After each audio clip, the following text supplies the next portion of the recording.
নবাব, তখন সবাই সামনে ছিল তাই আমি কথা বাড়াইনি। এবার হেয়ালি না করে বলতো তুই টাকা কোত্থেকে দিবি? মা, তুমি এত চিন্তা করছো কেন? আরে আমি তো জানি তোর কি আছে না আছে। কিচ্ছু জানো না। আর টাকা শুধু মেজে বৌদিকে নয়, বাড়ির সবাইকে দেব। মানে? বললাম না, ম্যাজিক। ভালো লাগছে না এসব ম্যাজিক ট্যাজিক নবাব, তুই খুলে আমাকে বল। এই বাবা, সারপ্রাইজ তো দিতে দাও আগে। নবাব নবাব নবাব নবাব নবাব, তোর ঘরে আন্টিটা কি সব খোঁজাখুঁজি করছে। আন্টি? আমার ঘরে আন্টি?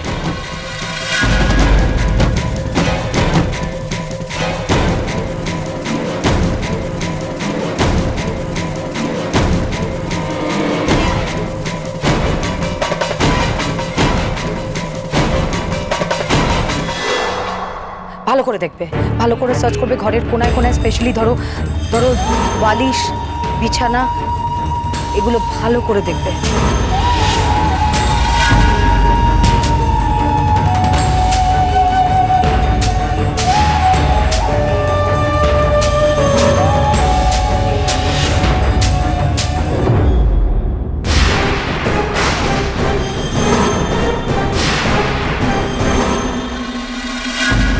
টাকাগুলো একটা সাদা খামে ছিল না মেয়েটা, একটা হোয়াইট কালার খামে। ম্যাম ঠিকই বলেছিলেন, এটাই তো সেই টাকার খাম। আর যাই হোক, সত্যি সত্যি চোর হতে পারে সেটা আমি ভাবি। নন্দিনী,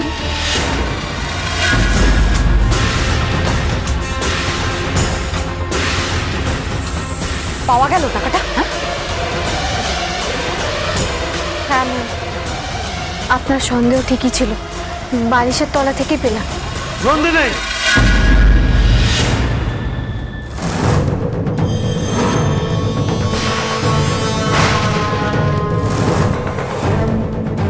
এই টাকার খামটা আপনার হাতে কেন? আপনি আমার ঘরে ঢুকে আমার জিনিসে হাত দিয়েছেন কোন সাহসে? এই টাকাগুলো আসলে যার, আমি তাকেই ফেরত দিচ্ছিলাম। টাকাগুলো যার মানে? টাকাগুলো আমার। ওভাবে গলাবাজি করলেই তো টাকাগুলো তোমার হয়ে যেতে পারে না নবাব, তাই না? এই টাকাগুলো আমার অফিসের। কি? ও, তার মানে এখন প্ল্যান করে হাতে হাত মিলিয়ে অন্যের ক্ষতি করা শুরু হয়েছে? হোয়াট? কালকের ঘটনার পর মনে হয়েছিল কথাগুলো আপনাকে বলা ঠিক হয়নি, আপনাকে সরি বলে দেব। তো আপনি যে এত বড় চোর সেটা ভাবতে পারিনি। আসলে অভাবের স্বভাবটাই নষ্ট হয়ে গেছে আপনার। আপনি আমাকে চোর বললেন? হাতে না তো ধরা পড়েছেন, চোরকে চোর বলবো না তো কি বলবো? আপনার বাড়ির সবাই এখানে আছে বলে তাই আমি আপনার এই উত্তরটা দিলাম না। আপনি এত বড় একটা অন্যায় করে কথা বলছেন কোন মুখে? হ্যাঁ, বাহ, শাবাশ, বাহ, পাখি পড়ানোর মতো ভাবে পাঠ করেছেন আপনার ম্যাম। এই কদিনের মধ্যে ভালো ট্রেনিং দিয়েছে, কিভাবে মিথ্যে কথা বলে লোকে ভুল বোঝানো যায় সেটা ভালো করে শিখিয়েছে, আর সাথে চুরি বিদ্যেটাও শিখিয়েছে।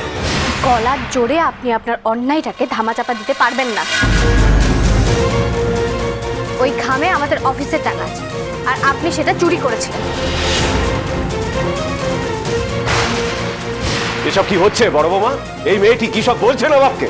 কেন এখন আপনার লজ্জায় মাথা কাটা যাচ্ছে বাবা? হ্যাঁ, দেখুন আপনার একটা বাইরের মেয়ে পর্যন্ত এখন আপনার ছোট ছেলে স্বভাব চরিত্র বুঝতে পারছে।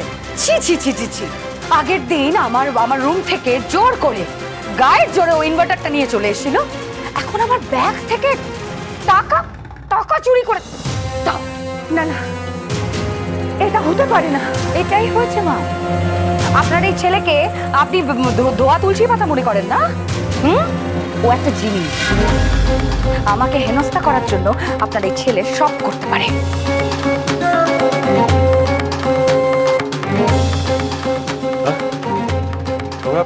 তুমি এই ব্যাপার আমার দিকে তাকিয়ে আছো কেন? হ্যাঁ, তোমাদের মনে হয় এটা সত্যি? না, এটা আমার টাকা, আমার টাকা। ওরা চোর, ওরা চুরি করেছে। এই যে মেয়েটা, এই নন্দিনী কাঞ্জিলাল আমার ঘরে ঢুকে টাকার খামটা বার করে নিয়েছে। কি দেখেছিল বলে সময় মতো না হলে? আমি কোনো অন্যায় করি, চুরি করিনি আমি। হ্যাঁ, এটা চুরি নয়, এটা দিনে টাকা। আপনি যদি আর একবার আমাকে, চোরকে তো চোরই বলবো, 1000 বার বলবো আপনি চোর। এই টাকা দাও। আপনি আগে প্রমাণ করুন যে এই টাকাগুলো আপনার। আচ্ছা, এই টাকায় কি আপনার নাম লেখা আছে? এক্স্যাক্টলি। আপনারা তো সবাই জানেন আমার ব্যাগে হরদম 2-4 লাখ টাকা পড়ে থাকে, তাই না?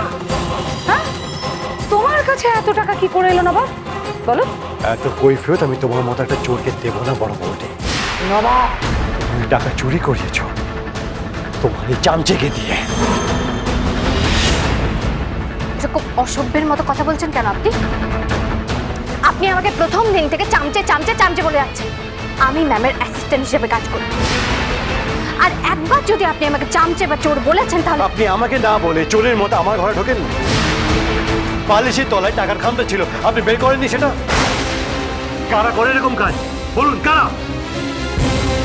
আপনি আগে প্রমাণ করুন। ব্যাস,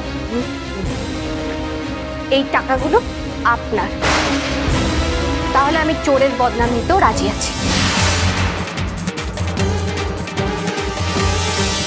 বলুন, টাকাগুলো সিরিয়াল নাম্বার বলুন, বা এমন কিছু বলুন যাতে বোঝা যায় যে এই টাকাগুলো আপনার। বাড়িতে টাকা আনার আগে তো ভাবতে পারিনি যে ওটা বাড়ি থেকে চুরি যাবে, তাই সব সিরিয়াল নাম্বার লেখা কথা মাথায় আসেন। ঠিক আছে, অন্য কোনো প্রমাণ দিন আপনি। এগুলো যে আপনাদের অফিসের টাকা, সেগুলোর কি প্রমাণ আছে? ম্যাম অফিস থেকে টাকাগুলো তুলে এনেছে, একজনকে অ্যাডভান্স পেমেন্ট করবেন বলে। উনি খুঁজে পাচ্ছিলেন না, ওনার মনে হয়েছিল যে সেই টাকাগুলো আপনার ঘরে পাওয়া যেতে পারে, তাই উনি আমাকে বলেছিলেন। তাই আমি যেটা করেছি সেটা চুরি নয়, সেটা আমাদের অফিসের টাকা উদ্ধার করেছি। একজন এমপ্লয়ি হিসেবে এটা আমার কর্তব্যের মধ্যে পড়ে। আমি জেনে বুঝে কোনো অন্যায় করি, তাই এই টাকাগুলো আমি নিয়ে গেলাম। না না, ওই টাকা আমার, আমার টাকা। কোনো জালিয়াতি আমার সাথে চলবে না কিন্তু। আর টাকা শুধু মেজে বউকে দেব, বাড়ির সবাইকে দেব। মানে বললাম না, ম্যাজিক। টাকাগুলো দিই, দিই টাকা। নবাব, কি হচ্ছে নাকি? বাবা, তোর মনে হয় এসব সত্যি? কথাটা যে মিথ্যে সেই প্রমাণও তো তোর কাছে নেই। একটা কথা কান খুলে শুনে রাখ, ব্যাপারটা বাজে জায়গায় যাওয়ার আগে এগুলি সব বন্ধ। বাবা, এই টাকাগুলো আমার। এক মিনিট, আমি আর এই বিষয়টা নিয়ে একটাও কথা বলতে চাই না।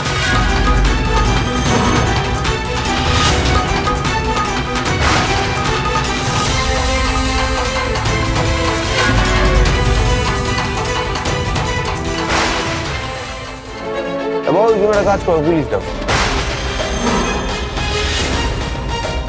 নন্দিনী কাঞ্জিলাল, আজকে আপনি যেটা করেছেন এটা প্রায়শ্চিত্ত আপনাকে করতে হবে। তৈরি থাকুন। আজ অনেক দেরি হয়ে গেল। দাদা, একটু জোরে চালান না। এবার আপনি বুঝবেন মান সম্মান হারালে কি হয়, বদনাম হওয়ার কষ্টটা কি। নবাব